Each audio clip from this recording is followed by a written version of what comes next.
तुहिन अब ये बताइए कि भाई राहुल गांधी कहां से चुनाव लड़े, वो रायबरेली को चुने, अमेठी को चुने, पूरी बीजेपी तनाव में क्यों आ जाती है, क्यों स्ट्रेस हो जाता है बीजेपी खेमे में? नमस्ते गरिमा जी, सबको नमस्ते। देखिए, इस देश में इस वक्त गांधी परिवार के लिए कोई भी सीट सुरक्षित सीट नहीं है। तो वो रायबरेली से लड़े, अमेठी से लड़े, लक्षद्वीप से लड़े, वो वहां से हारेंगे।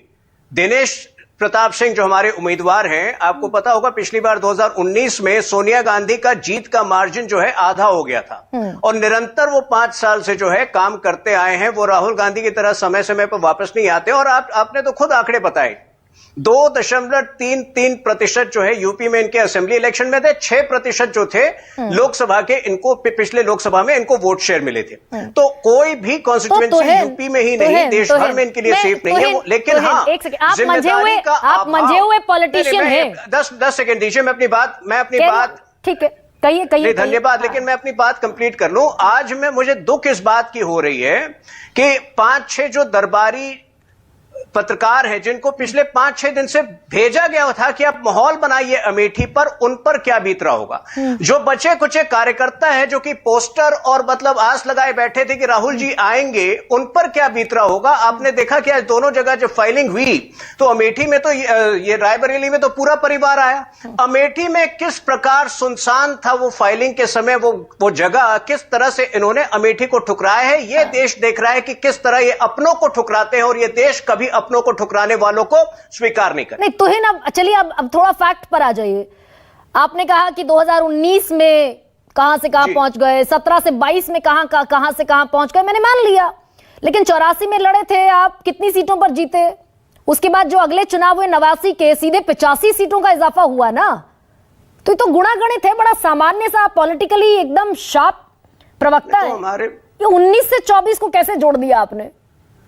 नहीं, तो हमारे पास नहीं, तो आप क्या ये कह रहे हैं कि इस कांग्रेस का दोबारा रिवाइवल होगा?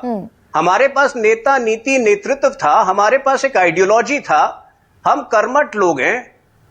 आपको कहां से होप दिख रहा है, कहां से आपको आशा दिख रही है इस कांग्रेस पार्टी में, जो निर्णय के अभाव में चलती है, जिसके पास जो है कोई नई पॉलिसी नहीं है, जिसके मैनिफेस्टो में जो है दकियानूसी बातें जो है दोबारा उसको रिहैश करके छापी गई है। कहां से आपको वो आशा दिख रहा है कि ये पार्टी बाउंस बैक करने वाली है?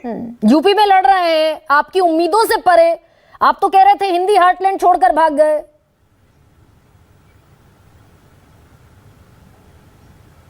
नहीं, देखिए, ये निर्णय, ये 2 कॉन्स्टिट्यूएंसी जो है, एक 1952 से उनके पास था, एक 1980 से उनके पास था। जो भी उनको निर्णय लेना था, आज से 1 महीने पहले सीना तान कर लेते ना, तो हर व्यक्ति उनका सम्मान करता। और आप जो केसरगंज पर लटके रहे निर्णय के आप भी 1 महीना तुहिन एक सेकंड, उतना ही केसरगंज पर आप सीना तान कर निर्णय लेते।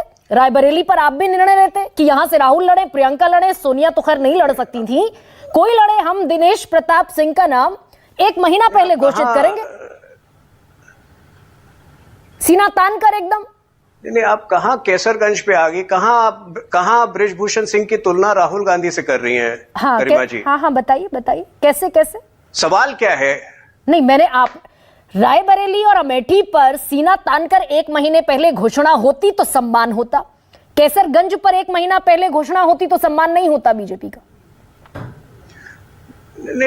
लटके रहे ना आप भी। सबसे पहले हमारी पहली लिस्ट कब आई है? 2 मार्च को आई है। पहली लिस्ट जो आई है हमारी 2 मार्च को आई है, जिनमें 195 कैंडिडेट्स की घोषणा हो गई थी। ठीक है, तो सबसे पहले जो है तैयारी हमारी थी। अगर कुछ सीटों पर कोई ऐसा तो प्रतिबंधित था, कोई ऐसा डेडलाइन तो था नहीं जिसको हमने वायलेट किया है। लेकिन आप जो है, अगर केसरगंज की तुलना अमेठी से कर रहे हैं, बृजभूषण शरण सिंह की तुलना अगर आप राहुल गांधी से कर रहे हैं, तो शायद आप बृजभूषण शरण सिंह को खुश करने के लिए कह रही हो। मतलब मुझे ये सवाल नहीं समझ में आया, कैसे तुलना हो सकती है 2 सीटों की? तुलना ऐसे हो सकती है तुहिन, सवाल नहीं समझेंगे आप, मैं जानती हूं सवाल इसलिए नहीं समझेंगे क्योंकि वहां पर आपकी गर्दन अटकी थी, यहां पर इनकी गर्दन लटकी थी, तो इसलिए सवाल समझ में नहीं आएगा। लेकिन क्या गर्दन लटकी है? कोई गर्दन नहीं लटकी है। आप खुलकर बोलिए, क्या गर्दन लटकी है? नहीं, कोई तो इतने गर्दन नहीं स्ट्रेस लटकी में है। क्यों अगर आ गई उसकी बीजेपी? आपको ठीक क्या है। आपत्ति है उनके बेटे को टिकट मिलने से? हाँ, तो खुलकर बोलिए ना। वो डेविएट हो जाएगा। इसीलिए मैं सीधे आपसे ये पूछ रही हूँ, इतने संकट में क्यों आ गए? आपका नहीं, तो प्लान फ्लॉप डिविएट हो मत गया। करिए। इशारों में आप अमेठी डिविएट, का- आप इशारों में डिविएट कर रही हैं। नहीं, इशारों में नहीं, एकदम क्लैरिटी से बोल रही हूँ। पश्चिमी उत्तर प्रदेश के लोगों को इशारे वैसे भी कम आते हैं, वो एकदम खुलकर बोलते हैं। तो ये बता दीजिए मुझे कि जो मैं पूछ रही हूं आपसे, तुहिन, इतनी स्ट्रेस में क्यों आ गई बीजेपी? भाई वो कहीं से चुनाव लड़े, रायबरेली से लड़े, अमेठी से लड़े।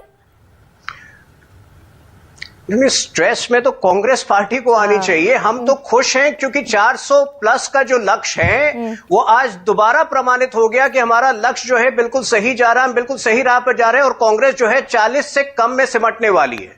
तो हम तो खुश हैं। आपको कहां से स्ट्रेस नजर आ रहा है? चलिए, पूरी बीजेपी लगी हुई है। मनोज सिंह काका,